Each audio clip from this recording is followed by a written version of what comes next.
I get a phone call from Chuck Clark, and I'm back at home in Northern California, and this is kind of a long way away, and he goes, James, I got something you need to see. I said, okay, well, what is it? I can't tell you, but your jaw's going to hit the floor when you see it. I was like, that good? He goes, oh, yeah, that good. I said, I'm canceling all my plans, jumped in my car, and I drove straight through to Rachel, Nevada. I get to his house. This must have been, I'm going to guesstimate 95, 94, 95. Get to his house, and he's got a double wide right near the little alien. And he pops in this VHS tape. I was like, and it was like two guys on the quintessential road trip just to Area 50, you know, the surrounding areas, Rachel and the extraterrestrial lonely highway, and they're goofing off the alien, taking videos of each other, just the typical road trip out to Area 51, right? Blair Witch Project. Totally. And then they're goofing off next to the photographs of the alien and the crashed disc, and then they're inside the little alien, and I'm like, okay, where's this going? Then all of a sudden, and I saw this with my own eyes, all of a sudden, the car's parked, and it's parked out by the black mailbox in the desert, and it's dusk. And the camera is on the armrest between the two seats, and it's slightly cocked, like it's not level. And it's filming the dashboard and the screen, the windshield, and there's two guys in there sounding like, you can't see them, sounding like they're trying to crawl under the seats. I mean, they're freaking out. And then one of them goes, it's over the top of us. It's over the top of us. And I'm like, damn, what is this video? Like, what am I, then all of a sudden, the car lights up on the inside. But the source of light is above it. Like, if you can imagine, I've never seen anything like this. If you could put a pendulum with a light source above a vehicle, like above the car, like this, but very slow and fluid motion, like rocking back and forth, the shadows and the lights on the inside of the car are doing this really eerily. You've never seen anything like it. I'm looking like, my God, what is going on? And they're very scared. And one kid, who's the younger of the two, is like, I'm getting out. I'm getting out of the car. Stay in the car. It's over the top. Stay in the fucking car. He goes, no, I'm getting out. And he gets out, and he videotapes a disc that was so low you could have hit it with a rock. And I'm looking at this thing, and I'm like, that's what all the witnesses have tried to describe. That's like, if you could imagine the skin on the craft glowing like phosphorus on a beach, that's what it looked like. Like the skin was alive, and it had like a yellowy orange color to it. But you could clearly see it was a disc. I mean, it was not an orb. It was a disc. But the metal lit up like it was alive. I'd never seen anything like it. And it just wobbled like it was unstable, like doing this.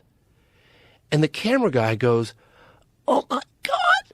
And then something about the batteries, and then boom, it shuts off.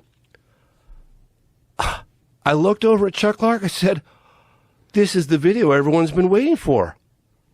Unbelievable. How do you know this is real? Because if it's not real, all my BS meters are going off right now. Dude, fair enough. I get it. Fair enough. I saw this video with my own eyes. Of course. Yeah. It's a video, though. It's a video, for sure. No question about it. No, they make fake videos. Absolutely. It was 1995, and they could have. But why wouldn't... 1995, it's harder. Yeah, but why? It's never been released to the public. Why would you create a fake video? What year did you see it? I saw it like 95. And so it's out there somewhere. No, it's not. It's in Chuck Clark's got a copy of it. The story continues. No, but I mean, someone has it. Oh, yeah. Oh, absolutely. I mean, in fact, if those two boys that shot it are out there, please come forward. Like, please. How come no one's acquired this? So I said to Chuck, oh, my God, this is great. I can use this in my movie. Right? Great.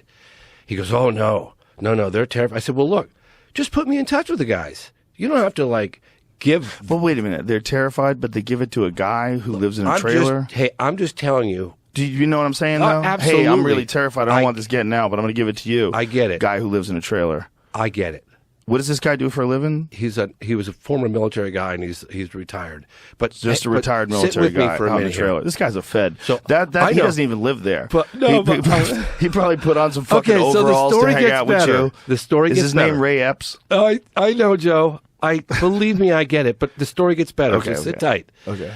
Because I went on a couple of podcasts and I said, screw it. I don't care anymore. I saw this video. I'm going to start talking about it. Chuck Clark said, if you ask me again after like 10 years or 12 years, I'm never talking to you again.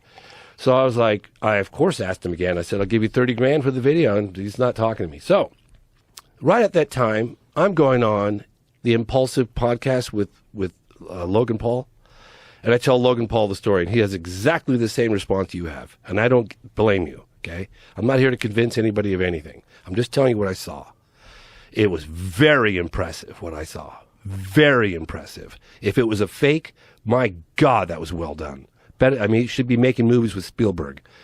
So anyway, What is this channel's name? Who has this again? Chuck Clark. Chuck, So, what are you doing, Chuck? Well, let me finish. So Logan Paul, he's like, I want to go to this guy's house. I say, hey, I got the guy. He's got the information. Logan's like, this is all behind the scenes. So Logan Paul takes, I put him in touch with this guy, and this guy lives in the middle of nowhere. I mean, it was like Logan Paul takes a Mercedes with a bunch of guys and $100,000 in cash, a big brick. And he goes out to this guy's house in the middle of the desert. And Logan calls me in the middle of nowhere. And he's like, you sure your contact's legit, dude? My phone doesn't work. I'm in the middle of nowhere. I got $100K cash in my pocket, and I can't find this guy. I said, no, I'm sure he's good, you know? And so Logan goes in there and meets Chuck Clark. And Chuck Clark's like, yeah, I got the tape right here.